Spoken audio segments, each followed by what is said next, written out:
Menyenangkan ibu mertua. Tok tok tok. Iya Bi, tanya Nada pada Bi Siti yang sudah ada di depan kamar Radit ketika Nada membuka pintu kamar tidur Radit di rumah besar. Nyonya Rianti sudah menunggu Nyonya Muda di bawah untuk sarapan pagi bersama. Jawab Bi Siti sambil tersenyum kepada Nada.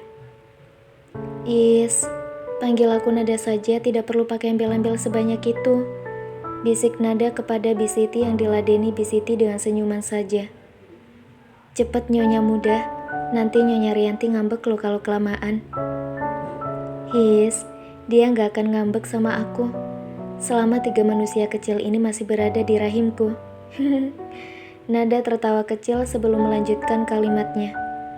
Turunlah lebih dulu, aku mau cuci muka dan sikat gigi dulu ya. Nanti aku segera turun ke bawah. Nyonya Rianti bilang saya tidak boleh meninggalkan Nyonya Muda turun dari tangga sendirian, karena Nyonya Muda sering lari-larian turun tangganya. Jawab Bi Siti sambil menggoda Nada. Hais, selalu ada-ada saja sih kalau di rumah ini. Nada mencibir lalu buru-buru ke dalam untuk mencuci mukanya dan sikat gigi sebelum turun ke bawah.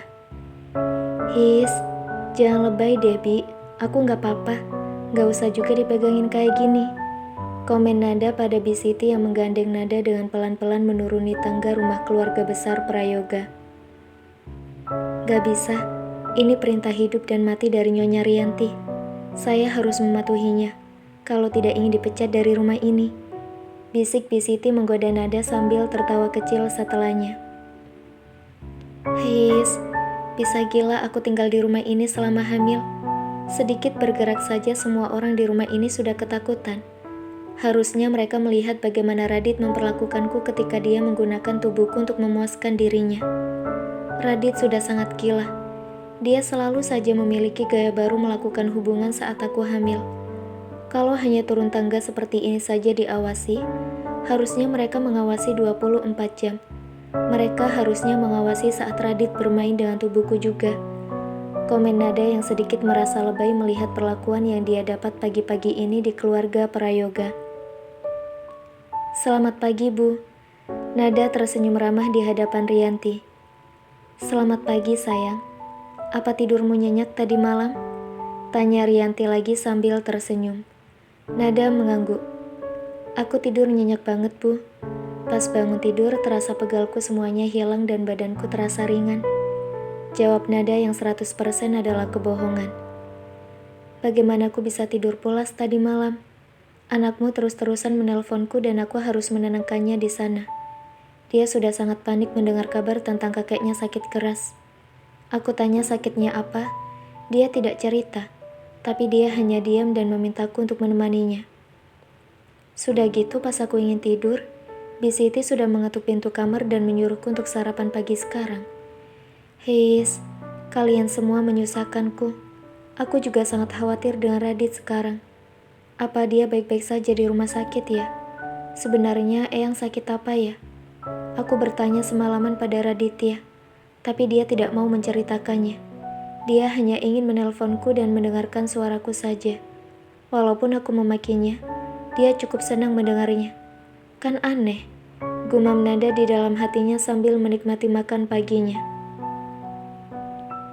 Nada, ibu mau ke rumah sakit lagi habis ini.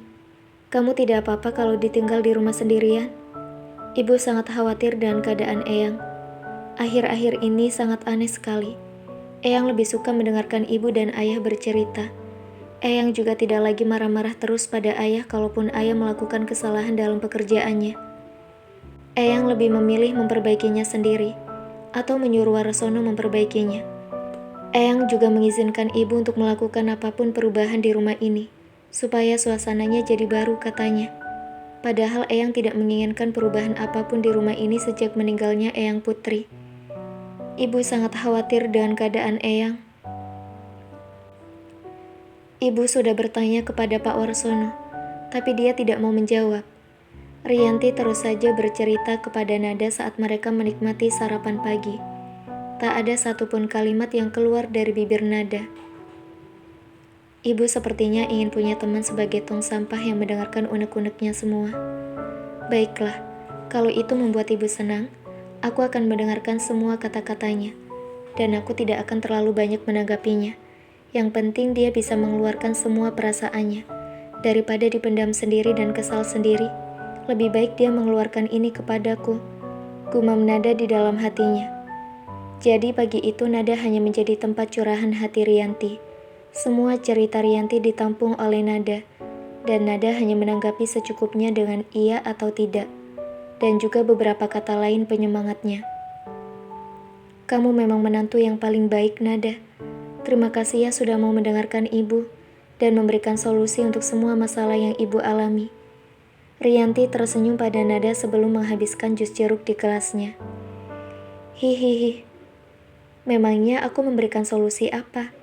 Aku bahkan tidak mengatakan satu kata pun yang memberikan solusi. Ibu sendiri yang bertanya dan ibu sendiri yang menjawabnya. Dan aku hanya setuju saja. Hahaha. Nada geli sendiri di dalam hatinya. Tapi Nada cukup senang karena sudah membuat Rianti percaya padanya dan merasa mendapatkan jalan keluar. Walaupun jalan keluar itu sebenarnya dari pikiran Rianti sendiri. Sebenarnya ibu yang sudah menemukan jalan keluarnya loh, Bu. Malah aku gak kepikiran sama sekali dengan ide-ide yang tadi ibu bilang itu. Nada kemudian menjabarkan lagi semua yang sudah disarankan oleh Rianti, yang akhirnya dipilih oleh Rianti. Rasa bangga di dalam hati Rianti yang sudah dipuji oleh Nada, bisa menemukan jalan keluarnya sendiri, membuat Rianti semakin bahagia dan senang bicara dengan Nada. Ibu senang banget bisa ngobrol sama kamu, Nada. Kamu harus sering-sering datang ke sini temenin ibu ngobrol bareng ya. Nada mengangguk. Nanti aku akan sering-sering datang ke sini bawa cucu ibu, supaya ibu bisa bermain sama cucu ibu. Jawab Nada yang membuat hati Rianti semakin berbunga-bunga. Akhirnya keduanya meninggalkan ruang makan dengan perasaan yang sangat bahagia. Bisa memulai pagi dengan suasana hangat dan kekeluargaan, serta mengobrol ringan bersama anggota keluarga. Bu, boleh nggak kalau aku ikut ke rumah sakitnya? Pinta Nada dengan suara pelan dan sedikit memohon kepada Rianti. Kamu nggak kecapean kalau ikut ke rumah sakit sekarang? Rianti agak khawatir membawa Nada ke rumah sakit. Nada menggelengkan kepalanya. Aku nggak apa-apa kok, Bu. Justru aku kesepian kalau di rumah sendirian. Aku juga mau ketemu sama Radit. Dia pasti panik di sana sendirian. Nada berusaha untuk membujuk Rianti membawanya ke rumah sakit. Baiklah, ibu coba telepon suamimu dulu ya. Kalau dia mengizinkan, ibu bisa membawamu ke rumah sakit.